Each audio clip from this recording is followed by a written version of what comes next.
this, haven't you? So, Yeah. yeah, just do what you want with it and see Oh, if you can okay. Thank you. spread the word. Is there anything you would like from us, Raymond? Is there anything, you know? Not really. I think, you know, all I want you to do is to try and educate as many people as you can. Okay. And hopefully people become aware of it. And, you know,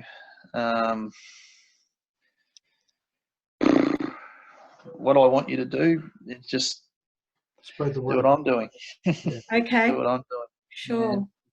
Ray, Yeah, are there any devices out there which we can measure the exposure that we're Oh getting? yeah, there is, and this is what I mean. I can go on forever. I've got I'm working with the Australian Building Biologists Association right now, and we're trying to get devices where our kids can wear monitors into the classroom to measure the microtesla readings in their classrooms while they're at school. A bit like a Holt meter monitor that you'll see they use for cardiac issues.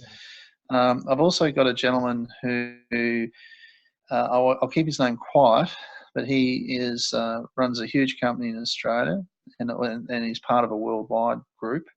And what they do is they do what's called electromagnetic radiation maps. And it's actually a vehicle very similar to a Google type arrangement, you know, Google Earth. Yeah. But this thing has a special device on its roof, and he sends out 2 vehicles, and it's manned by two techs. And what they do is they go around a shire, and they actually measure accurately the microtesla coming from various towers and devices, even smart meters, right down to your neighbour's router, those sorts of things. So it literally goes around, and it gives you real-time mapping as to what the emissions are in that that area. Wow. Now, we're working on that, and we're trying to get some of those implemented in councils, where they have that on an ongoing basis to assist the community, knowing, you know, the reality is that the telcos are not, they're self-regulated. No one's really policing I think in 2014 the ACMA did a little bit of a study and felt that they were self-regulating, and as far as I was concerned, they don't really need to do anything else. That the standards that they're coming off of those towers are perfectly safe and they're compliant and whatever. But the reality is that what they haven't looked at is the conglomerate of all these towers and all these millions of mobile phones and all the devices that are out there that also not only receive, but they also transmit. So the magnetic fields are going to be astronomical, in my opinion. Maybe not right now, but in the future they will be. And in my opinion, and we need to start letting them all know that we're out there measuring them right now. Okay. And so they're aware that that we're onto them if they don't. Now, the issue with the devices that we're using and the companies that we're using to do this is that their devices are within the correct measurement standards and etc., so that they are calibrated and accredited properly, so we can use them as proper evidence in law. So electromagnetic radiation mapping, I think, is the key. I really do. And the beautiful thing about it is you could go outside of a school, for example, and you can pinpoint exactly in a room or in an area as to what the magnetic field is without even going into the school and disturbing the classroom, or going into a hospital and disturbing that. So in essence, it pinpoints accurately. It uses radio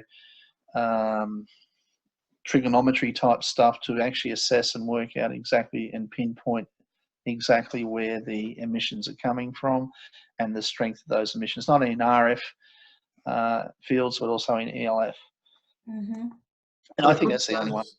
Could those measurements be used to prove assault on an individual? Yes. Yes. So that's a good starting point. Oh, yeah. So what I'm saying is we go in leaps and bounds. So what I'm trying to do is trying to relieve myself of having to do all these spot fires everywhere, and so I can get into the real good stuff. And so I'm trying to educate as many lawyers as I can to take on the weight, so that I can concentrate on the other. But everybody wants me to stop towers, so Yeah. I'm trying. I'm trying as hard as I can to help. So coming back to the original question, is there a device we can buy to do our own measurements? There are some. There's coronets. I guess what you need is for your self measurements. Look, there are a lot of the reality is that would that hold up in court? Probably not, because you need very expensive equipment to do that. And to give an idea, the equipment that we're using is probably one of the only. There's not many devices like that are used in Australia. I think if anything, he's probably got the most up to date sort of equipment. He actually, put it this way, telcos use him. Okay, if that makes sense.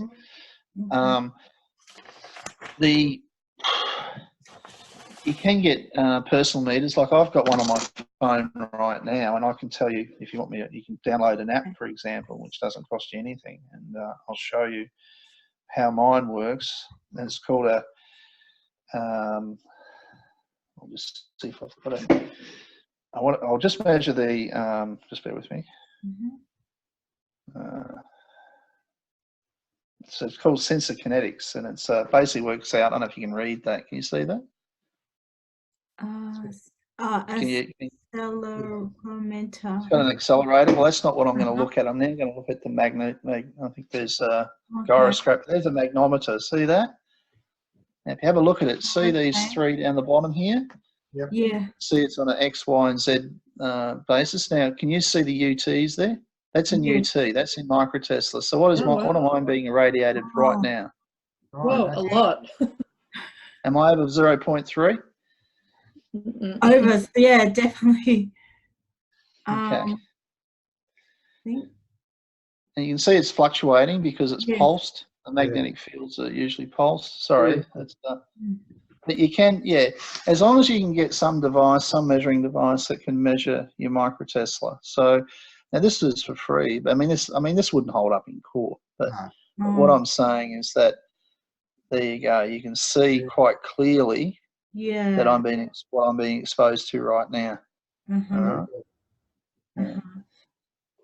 Okay.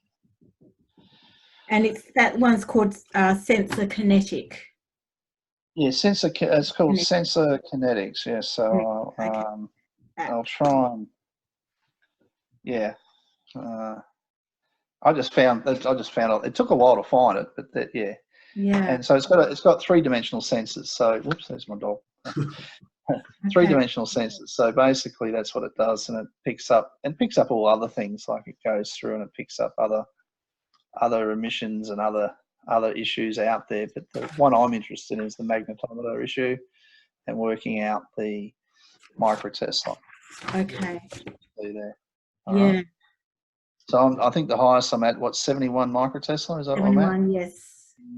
40 and 40. Now, I'm not a scientist, so I don't really understand how that all works, but I'm not that dumb. You're all empowered now. You're all aware now. And, yes.